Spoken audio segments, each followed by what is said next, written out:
विधानसभा सत्र में पूर्व मुख्यमंत्री भूपेश बघेल ने पंचायती राज और जिला और जनपद अध्यक्ष चुनाव में धांधली का मुद्दा उठाया था। भूपेश बघेल ने कहा कि जहां पे कांग्रेस समर्थित सदस्य ज्यादा थे तो वहां पे शासन ने चुनाव नहीं होने दिया।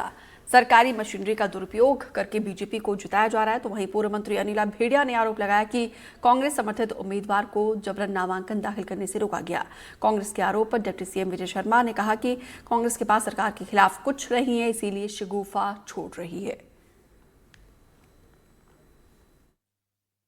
हमारे डोंडी ब्लॉक में और उसी तरह का आपके चारामा में भी हुआ है। गुदुरु कुंदल वाले ब्लॉक में उनके तीनों ब्लॉक का है। मेरे डोंडी लोहारा और डोंडी का था, पर डोंडी लोहारा में बहुमत था तो वहाँ पे चुनाव होने दिया, और डोंडी में कांग्रेस की बहुमत थी और पूरे सदस्य 10:30 बजे अंदर चले गए थे। वैसे उनके लिखित वहाँ निर्वाचन अधिकारी का वो आया था, पेपर आया था कि आप लोगों को 10:30 बजे तक वहाँ चुनाव कार्यालय में उपस्थित होना है। और सभी मेरे सदस्य पूरे अपने दल बल साथियों के साथ अंदर चले गए और बीजेपी के भी सदस्य लोग अंदर गए। उसके बाद वहाँ 10 मिनट में क्या ऐसा हो गया कि वहाँ पे निरस्त करने का आदेश आ गया कि ये बिना कोई कारण बताए, बिना जानकारी दिए वो चुनाव को निरस्त कर दिया, जनपद अध्यक्ष और उपाध्यक्ष की चुनाव को।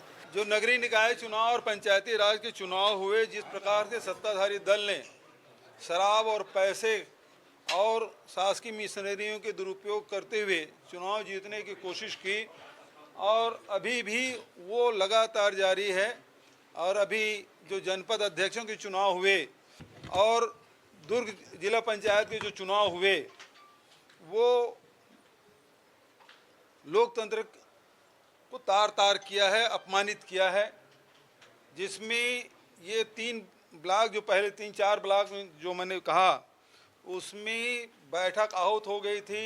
जो जितने जनपद सदस्य हैं वो बैठक में चले गए थे, हाल में थे, और उसके बाद 10 मिनट बाद ऊपर से कहीं फ़ोन आता है और उसके बाद चुनाव निरस्त कर दिया जाता है। गलत बातें हैं, और मैं आपसे बिल्कुल ये कहना चाहता हूँ कि लोकतंत्र है भाई, और भाजपा लोकतंत्र के सम्मान करने वाली पार्टी है। जनादेश जो आ गया सो आ गया, अब उससे कोई खिलवाड़ हो नहीं सकता है, और कहीं का भी हो, कहीं का भी हो। कोई एक बार भी ऐसा सोचे तो वो गलत है, और कहीं ऐसा लगता है उनको ऐसा है तो मैं बिल्कुल व्यक्तिगत रूप से भी उपस्थित हूँ इस बात के लिए जानकारी बातचीत करने के लिए। ऐसा हरगिज़ नहीं है। नई शक पा रहे हैं माननीय विष्णुदेव साय जी की सरकार से, तो अब ईवीएम के बाद ये दूसरा शिगुफा है जिसको छोड़ने की कोशिश है। तो ऐसे ही सारे और नए शिगुफे इनको खोजने पड़ेंगे। भाजपा की न रफ्तार रुकेगी और न भाजपा का आकार रुकेगा।